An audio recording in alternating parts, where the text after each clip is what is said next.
Welcome to Durga kitchen world. Today special ఎండ్రేలు బెండకాయ పులుసు, గోదావరి స్పెషల్ వంటకం ఫ్రెండ్స్. ఎలా తయారు చేయాలో చూసేద్దామా ఫ్రెండ్స్?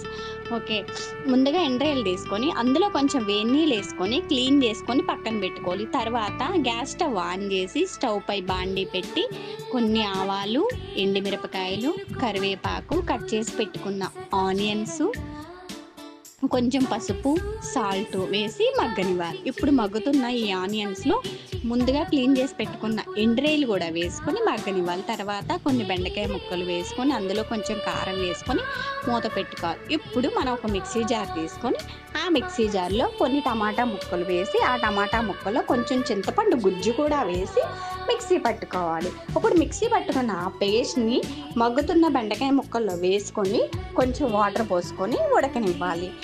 తరువాత కొంచెం సాల్ట్, కొంచెం ధనియాల పొడి, కొత్తిమీర వేసుకొని గార్నిష్ చేసుకోవడమే. ఎంతో గుమగుమలాడే గోదావరి స్పెషల్ ఎండ్రేలు బెండకాయ పులుసు తయారైపోయింది ఫ్రెండ్స్. మీకు కనుక మా వీడియో నచ్చినట్టయితే please subscribe and share friends.